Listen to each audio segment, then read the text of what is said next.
चमत्कार जो है विश्वास को विश्वास में आने के लिए ज़रूरी है, लेकिन विश्वास में आने के लिए थोड़ा बहुत सबूत हमें चाहिए, मगर वचन ही विश्वास में आपको मजबूत करता है। क्योंकि चमत्कार आप भूल जाते हो, चमत्कार भूल जाते हो। आमीन आमीन। मैं और नीलेश पास्टर अगर भाई भाई है तो मैंने नीलेश पास्टर को, मेरे भाई को मैंने कुछ तो बहुत ही महंगा चीज़ खरीद कर दे दिया तोहफे में, कुछ तो महंगा, एक घड़ी समझ लीजिए, मैंने घड़ी दे दिया, तो वो बोलेगा भैया बहुत अच्छा, मैं बहुत अच्छा भैया मेरा, बहुत अच्छा भैया मेरा। शाम को हम दोनों में टीवी के लिए झगड़ा हो गया, टीवी के लिए। तो सुबह का प्यार किधर गया, भूल गया, शाम को झगड़ा हो गया। यही होता है चमत्कार से। हम ज़्यादा चमत्कारों के पीछे जब जाते हैं तो हम भूल जाते हैं आमीन परमेश्वर को। जब हमारे जीवन में परेशानी आती है, जब हमारे जीवन में दुख संकट आते हैं, हमारे विश्वास की परीक्षा होती है, हम एक वचन के आधार पे ये सब चीज़ देखेंगे। समय ज़्यादा नहीं लूँगा, फिर भी वचन सुनना बहुत अच्छी बात है, इसीलिए जितना ज़्यादा हो उतना अच्छा है आपके लिए। हम पढ़ेंगे मार्कस रचित सुसमाचार, उसका 4 अध्याय, उसके 3 वचन से हम पढ़ेंगे 9 वचन तक। 4 का 3 से 9 तक। हाँ। सुनो, एक बोने वाला बीज बोने निकला। बोते समय कुछ मार्ग के किनारे गिरा और पक्षियों ने आकर उसे चुग लिया। कुछ पथरीली भूमि पर गिरा जहाँ उसकी बहुत मिट्टी न मिली, और गहरी मिट्टी न मिलने के कारण जल्द उग आया, और जब सूर्य निकला तो जल गया और जड़ न पकड़ने के कारण सूख गया। कुछ झाड़ियों में गिरा और झाड़ियों ने बढ़कर उसे दबा दिया और वह फल न लाया। परंतु कुछ अच्छी भूमि पर गिरा और वह उगा और बढ़कर फलवंत हुआ, और कोई 30 गुना, कोई 60 गुना और कोई 100 गुना फल लाया। तब उसने कहा, जिसके पास सुनने के लिए कान हो वह सुन ले। आमीन आमीन। हम प्रार्थना करेंगे। प्रभु परमेश्वर धन्यवाद हो इस वचन के लिए। धन्यवाद सर्वशक्तिमान महान अनुग्रहकारी परमेश्वर, पिता आपके नाम की महिमा देते हैं प्रभु जी। तू जानता है और प्रभु हम प्रार्थना करते हैं प्रभु जी, जो बाइबल से वचन पढ़ा गया प्रभु, आपके दास को आप अद्भुत तरीके से अगुवाई करे परमेश्वर। और प्रभु आपके दास के द्वारा आप हमसे नाम से मांगते हैं। आमीन आमीन आमीन। हमने पढ़ा हुआ वचन है मरकुस रचित सुसमाचार, उसका 4 अध्याय 3 वाक्य से 9वें वाक्य तक। यहाँ पर प्रभु यीशु हमें कुछ दृष्टांत देता है। दृष्टांत, मराठी में उसे दाखला कहते हैं, इंग्लिश में पैराबल्स कहते हैं। दृष्टांत यानी परमेश्वर यीशु मसीह कुछ उदाहरणों को लेकर अपने बातों को व्यक्त करने के लिए। आमीन। दृष्टांत किसके लिए है? आमीन। परमेश्वर पे विश्वास करने वालों के लिए वो एक समझदारी की बात है, उन्हें आमीन संदेश पहुंचाने के लिए। और जो प्रभु पे विश्वास नहीं करते उन्हें और ज़्यादा कंफ्यूज करने के लिए है। यानी अगर मैं और आप दोस्त हैं तो मैं और आपके बीच में मेरे को कुछ बताना है आपको, तो मैं ऐसे तरीके से बताऊंगा कि बाकियों को ना समझे और मुझे और आप में कोई समझे। समझ में आ रहा है? मैं ऐसे बताऊंगा जैसे सिर्फ आपको वो बात समझे, बाकी किसी को ना समझे। और यहाँ पर यीशु वही करता है दृष्टांतों से। दृष्टांतों से जब बात करता है तो कईयों को समझ में नहीं आता, कईयों को समझ में नहीं आता, क्योंकि वो दृष्टांत समझने के लिए परमेश्वर का आत्मा चाहिए। परमेश्वर का आत्मा होगा और परमेश्वर ने चुना होगा तो उसे ये दृष्टांत समझ में आएगा। यहाँ पर यीशु मसीह इस दृष्टांत को बाद में विवरण भी देता है, वो भी हम इसी दौरान देखेंगे। ये दृष्टांत क्या है, ये कहानी क्या है, यीशु मसीह देने वाला उदाहरण क्या है। एक बीज बोने वाला बीज बोने चला गया। अभी आप सब यहाँ पर उस कहानी के लिए एकदम योग्य व्यक्ति हो, क्योंकि आप सब बीज बोने वाले लोग हो। आमीन, है कि नहीं? आमीन। परमेश्वर आमीन हालेलुया आज ये वचन दिया है क्योंकि आप सबको बीज बोना आता है, बल्कि हमसे ज़्यादा आता है। आमीन।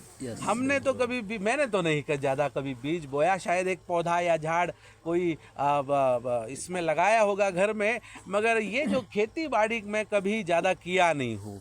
आपको अच्छे से पता है। मगर बाइबल यहाँ पर एक व्यक्ति के बारे में कहा है, बीज बोने वाले के बारे में। वो बीज बोने चला गया और बीज बोते समय आमीन, बीज ऐसे फेंकते समय ये बीज 4 जगहों पे गिरता है, 4 जगहों पे गिरता है। ये सोचिए आज से 2000 से आमीन 3000 साल पहले आमीन किस प्रकार खेती होती होगी।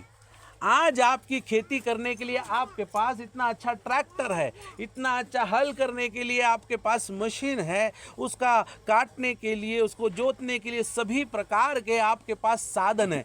2000 साल पहले ये कुछ भी नहीं ढंग का आमीन उन्हें मालूम नहीं कि हल किस प्रकार चलाते होंगे या नहीं, ये भी मालूम नहीं, क्योंकि ऐसा कोई भी ऐसा वस्तु मिला नहीं है कि उस ज़माने में खेती ऐसे होता होगा।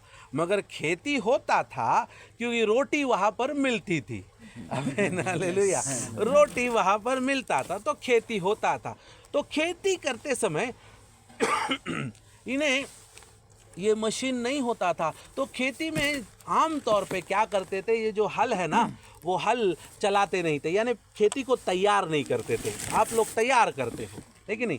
आप लोग खेत को पहले बनाते हो और तैयार करते हो, उसके बाद बारिश का इंतज़ार करते हो, आमीन, उसके बाद बोते हो। एक प्रोसेस है, मगर उनका जो पहला प्रोसेस खेती तैयार करना, उनके पास कुछ है ही नहीं। कैसा? इतना एकड़ के हिसाब से। आज तो लोग ज़्यादा है इसलिए खेती कम है, उस ज़माने लोग कम थे, एकड़ के हिसाब से खेती होता था। तो वो इतना सब नहीं कर सकते, इतना मेहनत काम नहीं कर सकते थे। जितना हो सके उतना करेंगे, उससे ज़्यादा नहीं करेंगे। आमीन। तो ये जो है खेत में जाते थे और खेत में अलग अलग प्रकार का आमीन भूमि का क्या बोलेंगे उसे, भूमि का सरफेस यानी भूमि की परत होती थी। क्योंकि यहाँ पर 4 प्रकार की भूमि यहाँ पर बताया गया है। ये एक है कि पहला जो बीज जो गिरा है ऐसे फेंकने पर वो रास्ते पे गिरा ना। रास्ते पे गिरने के लिए हमारे मन में सीधा आएगा कि यार हमने ऐसे डाला और वो रास्ते पे जैसे कैसे गिरा। नहीं, ये खेत के बीच में से जो रास्ता जाता है ना, आप जब खेती के बाद जब भूमि सूख जाता है तो बीज खेत के बीच में, अभी 2 जन खेत के बीच में से चल के आए तो चल के आने से उधर एक रास्ता बनता है, एक फुटपाथ बनता है। वो सख्त जमीन है, समझ में आ रहा है? वो चल के वो जमीन कड़क हो गया है और वो रास्ता है। तो वो वहां पर कुछ खेत गिरे, वहां पर कुछ बीज गिरे। उसके बाद जो बीज गिरे पथरीले जमीन पर गिरे, जो जहां पर पत्थर थे वो पत्थर को हटाया नहीं, मिट्टी कम था, वहां पर बहुत कम मिट्टी था। तीसरा जो बीज गिरा वो जाकर गिरा कोई कांटे झाड़ में, जंगली झाड़ जो खेत के बीच में आते हैं। तो जो आप खेत तैयार करते हो तो इस जंगली झाड़ को निकालते हैं, मगर उन्होंने नहीं निकाला क्योंकि उधर वो समय नहीं है, उन्होंने ऐसे ही रखा, तो जंगली झाड़ों के बीच में जाकर गिरे। चौथा जो बीज है वो अच्छी जमीन पर गिरा। अच्छी जमीन पर गिरा। यहाँ पर यीशु का जो बीज बोने वाला व्यक्ति है, यीशु का ये जो किसान है, आमीन, जो यीशु के चित्र में जो यीशु ने बताया वो किसान है, वो और मुझ में फर्क है। मैं क्या करूंगा, मैं जो बीज मेरे पास है वो बीज, ये 4 जमीन है, ये 4 जमीन में डालने के लिए मेरे पास इतना बीज नहीं है, तो मैं सिर्फ अच्छे जमीन को देखकर डालूंगा। मगर यहाँ पर ये जो बीज बोने वाला इतना समृद्ध है, इतना ज़्यादा उसके पास है, वो बिना कुछ देखे वो बीज बो रहा है।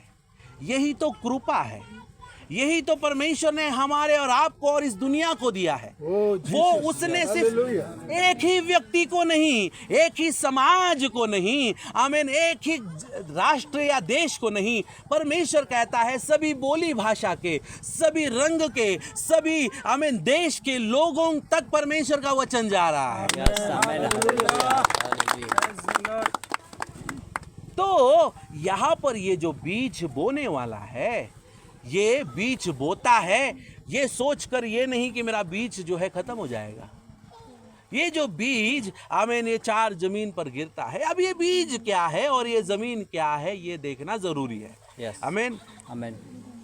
10 मिनट है मेरे पास, शायद 5 मिनट है मेरे पास। आमीन। तो जल्दी खत्म कर दूंगा। हाँ। तो यहाँ पर ये जो बीज है ये परमेश्वर का वचन है। वचन यहाँ पर लिखा है कि वो प्रभु का वचन है। और प्रभु का वचन जाकर गिरता है इन प्रकार के जमीनों में। ये जमीन क्या है लोगों को बताता है। Yes. क्या बताता है लोगों को, 4 अलग अलग प्रकार के लोगों को ये 4 भूमि बता रहा है। वचन बीज है, यानी हमें जो मिल रहा है वचन ये बीज है। और आप और मैं और इस दुनिया के सारे लोग जमीन है। Yes. ये उदाहरण परमेश्वर हमें समझाने के लिए बता रहा है ताकि हम समझे इसके गहराई को। हमें नहीं समझ में आ रहा है तो प्रार्थना करें कि परमेश्वर मुझे समझा, क्योंकि याकूब की पत्री में परमेश्वर कहता है कि जिसको ज्ञान नहीं है वो प्रार्थना करे। आप प्रार्थना करते हो ज्ञान के लिए? आमीन। प्रभु बुद्धि दे मुझे ये वचन समझने के लिए। आमीन।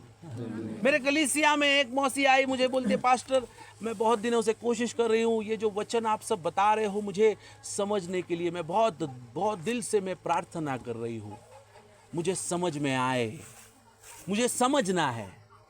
सिर्फ इधर आकर 1-2 घंटा बैठकर गाना बजाकर जाने के लिए नहीं। ये नहीं समझेंगे तो आपके जीवन में खतरे ज़्यादा होंगे, मगर ये समझेंगे तो आप उस खतरों से बच सकते हो।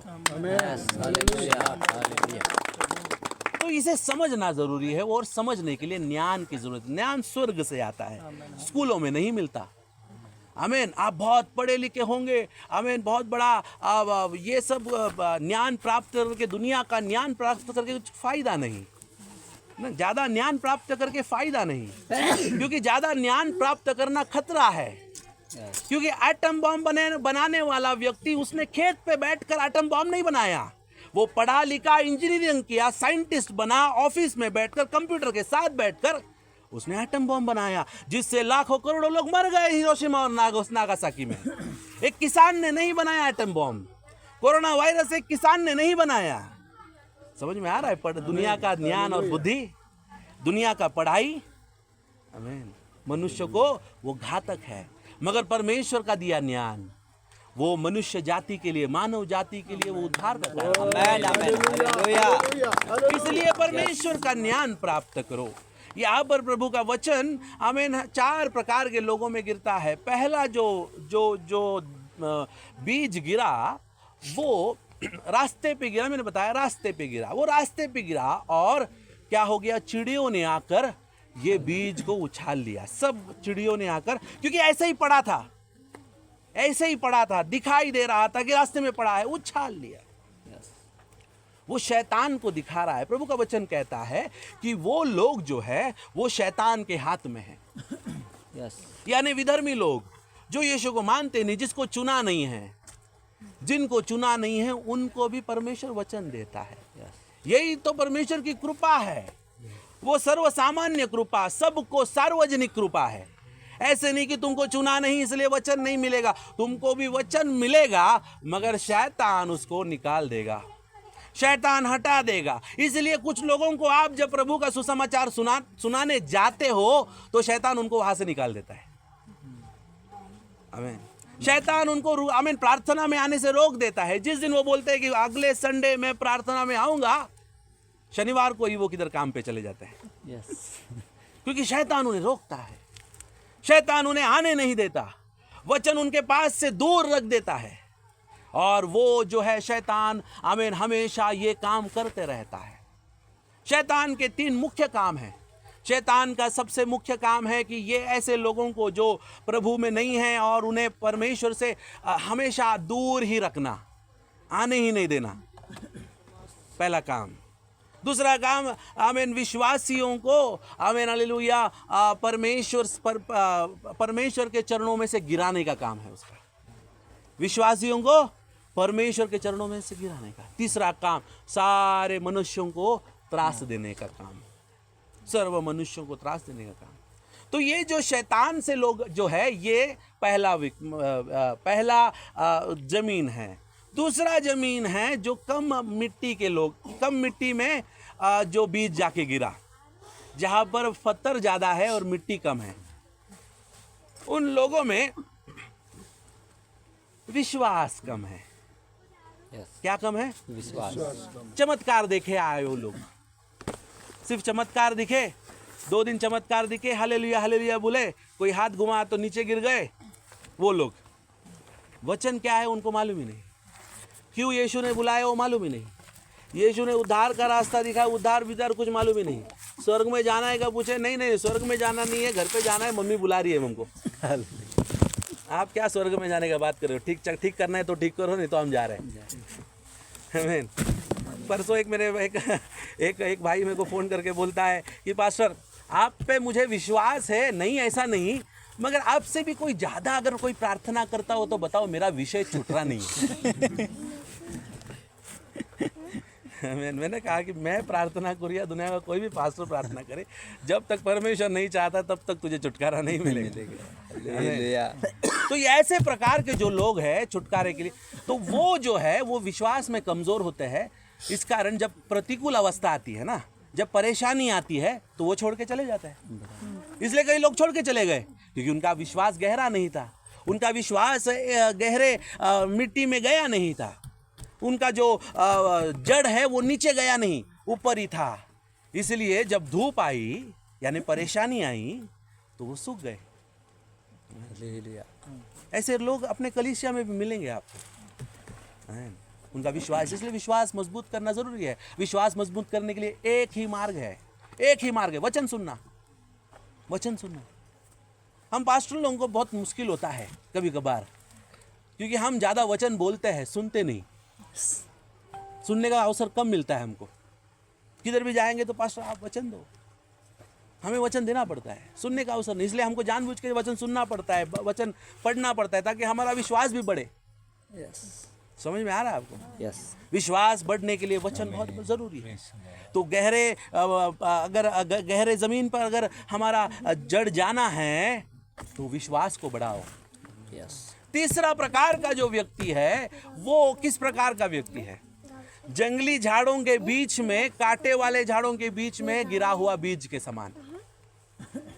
कांटे वाले झाड़ क्या दिखा रहे हैं, जंगली झाड़ क्या दिखा रहे हैं? ये दुनिया की लालच और मोह, दुनिया का शोहरत और पैसा।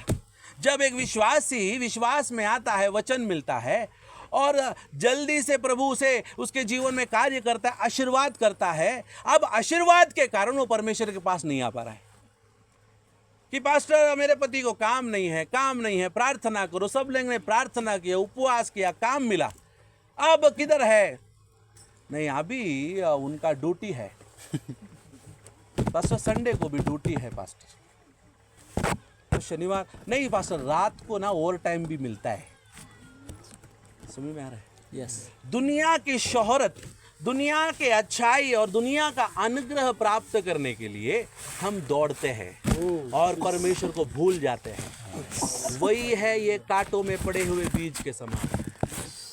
हम अपने काम, अपने जीवन को इतना व्यस्त ना करें, आमीन, जो कि हम अपने परमेश्वर को समय देने के लिए हमारे पास नहीं होगा। जिस दिन आपके पास पर प्रार्थना करने के लिए समय नहीं है, आपके लिए सबसे ज़्यादा खतरा है वो। आपका विश्वासी जीवन नीचे गिर रहा है।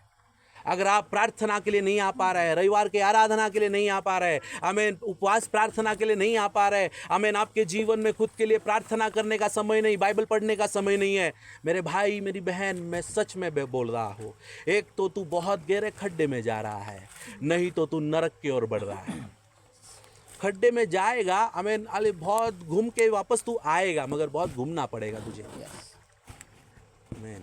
तू खुद के जीवन को परख, तुझे प्रार्थना करने को समय मिल रहा है क्या? ये काम बीम सब करके, आमीन, हमेशा काम है। सुबह 5 बजे उठकर खेत के में जाना पड़ता है, रात तक करना पड़ता है, आमीन, सब अच्छा है, मगर तेरे परमेश्वर के लिए काम नहीं है, अगर समय नहीं है तो।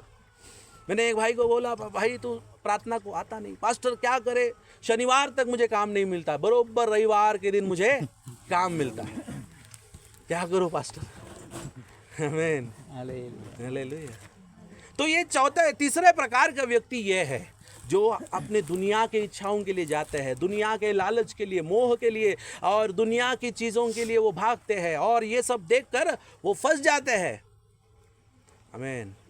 और आमीन, आखिरी में चौथा प्रकार का व्यक्ति, आमीन, वो एक अच्छा ज़मीन है, उपजाऊ ज़मीन है, जिसमें ये वचन जब गिरता है, जिसमें ये परमेश्वर का बीज जब गिरता है, वो बीज जो है वो आमीन उग कर उसे 30, 60 और 100% आमीन फल देता है। यानी उस व्यक्ति के जीवन को आप अगर देखें, उसके जीवन में परमेश्वर का आशीर्वाद आपको दिखाई देगा। वो परमेश्वर के लिए हमेशा दौड़ेगा, परमेश्वर के कलीसिया के लिए वो आशीर्वाद रहेगा। वो पास्टर नहीं होगा शायद, वो आमीन शायद गाना गाने वाला, आराधना नहीं करने वाला होगा, मगर कलीसिया के लिए वो अनुग्रह का कारण बनेगा। आमीन, चर्च के लिए वो आशीर्वाद बनेगा। मैं कई विश्वासियों को जानता हूँ कलीसिया में, वो हालेलुया शायद बहुत बड़ा उन्हें काबिलियत नहीं गाना गाने के लिए, प्रचार करने के लिए, मगर कलीसिया में कईयों को एक साथ जोड़कर आमीन प्रेम के साथ बैठकर एक दूसरे को प्रोत्साहन देने वाले, प्रार्थना करने वाले कई परिवारों को मैं जानता, कई व्यक्तियों को जानता हूँ। वो उस बीज के समान हैं, वो एक साथ मिलकर काम करते हैं। आमीन, वो 30 गुना, 60 गुना और 100 गुना। आमीन, हमारे यहाँ पर एक बहन है जिसने पूरे गांव को परमेश्वर के बारे में बताया। उसे ज़्यादा पढ़ाई लिखाई नहीं है, मगर उस एक स्त्री ने परमेश्वर के लिए कई परिवारों को विश्वास में लाया। आमीन, हालेलुया। कई लोगों को हालेलुया प्रभु यीशु के बारे में बताया। कई बहनों को जो पति के उस दुष्ट व्यवहार से वो हालेलुया बहुत परेशान हो गई थी, उन लोगों के लिए आश्वासन लेके गई। आमीन। हमारा मूल उद्देश्य वही है, परमेश्वर ने दिया वह दौत्य वही है, हमारा काम वही है, हम प्रकाश है। आमीन। इसके आगे के वाक्य में जब हालेलुया परमेश्वर कहता है, वहाँ पर एक दिए के बारे में परमेश्वर उदाहरण देता है, और वो दिया किस प्रकार है। परमेश्वर कहता है कोई भी दिया टेबल के नीचे नहीं रखता, टेबल के ऊपर रखता है। आमीन, आमीन। तुम दिया हो, मगर घर में जाने के बाद वो दिया टेबल के नीचे जाता है। वो प्रकाश है। दिया यानी क्या है, दीप यानी क्या है, वो आपको दर्शाता है। वो दीप में लगा हुआ आग क्या है, वो परमेश्वर के वचन को दर्शाता है। अगर आप परमेश्वर के वचन को चर्च में सुनते हो और घर में जाके वो टेबल के अंदर रखते हो, तो वो वचन किसको भी नहीं मिलेगा। अगर वो वचन अगर आप घर में जलाना चाहते हो, तो अपने जीवन में वो वचन को जलाओ। अपने जीवन में, अपने जीवन में वो वचन को आमीन आमीन आचरण करो, ताकि घर वालों को भी समझे कि ये चर्च जाके कुछ बदल हो गया है। आमीन। आप चर्च में प्रार्थना बहुत अच्छा करते हो, आप चर्च में बहुत अच्छा जीवन जीते हो, बहुत अच्छा गवाही देते हो, पर घर वालों के सामने कोई भी बदल दिखाई नहीं दे रहा। इसलिए तो वो नहीं आ रहे, इसलिए तो वो आमीन उनके जीवन में प्रकाश नहीं गिर रहा। आमीन। उनके जीवन में प्रकाश अगर गिरना है तो तुझे तेरे दिए को घर में जलाना पड़ेगा, प्रकाशित करना पड़ेगा, बताना पड़ेगा कि तूने क्या वचन सीखा, वो वचन तेरे जीवन में भी तू दिखा रहा है करके। आमीन। यही परमेश्वर का वचन है, 30 गुना, 60 गुना, 100 गुना। आमीन, हालेलुया। हमारा परमेश्वर जो धन, हालेलुया, जो बीज बोने वाला आमीन किसान है, वो बहुत समृद्ध है, वो दिल खोल कर देता है। हालेलुया। हम भी अगर दिल खोल कर उसका वचन सुनने के लिए और वचन का पालन करने के लिए और वचन के अनुसार जीवन जीने के लिए अगर तैयार है, आखिरी समय आमीन जब आएगा हमारे जीवन में परमेश्वर का प्रतिफल प्राप्त करने का, उस समय अच्छे प्रतिफलों के साथ हम परमेश्वर के सन्निधान में आनंदित रहेंगे। आमीन। हालेलुया। हमारा उद्देश्य वो है, ना कि यहाँ पर हमारी बीमारी ठीक होना। यहाँ पर बीमारी ठीक होकर नरक में जाने से अच्छा मैं बीमार होकर मर जाऊँ और स्वर्ग में जाऊँ। हालेलुया। कई लोगों को मैं जानता हूँ कैंसर ठीक हो गया है, मगर अब जो है प्रभु को छोड़ दिया, क्योंकि ठीक हो गया अभी अब मैं प्रभु को छोड़ दिया, अभी दुनिया के हिसाब से मैं जाऊंगा। अरे उससे अच्छा था तू कैंसर से मर जाता और तू स्वर्ग में जाता। आमीन, हालेलुया। उद्देश्य समझे। आज लोग बहुत चमत्कारों के पीछे जा रहे हैं, टीवी में, यूट्यूब में सब कचरा भरा हुआ है। सब बोल रहे आओ हमारे पास, हम चंगाई करेंगे, हम भविष्यवाणी करेंगे, हम तुम्हें छुटकारा देंगे। आमीन। ये सब शैतान का चाल है। आपके विश्वासी जीवन जब तक मजबूत नहीं होता ये सब चमत्कार कोई फायदे का नहीं। जब तक आपका जीवन पवित्र नहीं होता तब तक ये कोई फायदे का नहीं। आमीन, हालेलुया। आपके जीवन में चमत्कार होना है। सबसे बड़ा चमत्कार वही है कि एक पापी व्यक्ति जब परमेश्वर के चरणों में मन फिरा के आता है, उससे बड़ा चमत्कार दुनिया में कोई नहीं। आमीन। क्योंकि आमीन, बीमार तो डॉक्टर भी ठीक कर सकता है मगर मन डॉक्टर नहीं ठीक कर सकता। मन फिराने का काम सिर्फ परमेश्वर का है। आमीन। इसलिए इन दिनों में परमेश्वर के वचन को सुनकर अपने विश्वास को बढ़ाओ, ताकि परेशानी आएगी, मोह आएगा, लालच आएगा, तब आप गिरोगे नहीं। अगर गिर गए तो बहुत बड़ा नुकसान होगा। इस वचन के जरिए प्रभु आपको आशीष दे।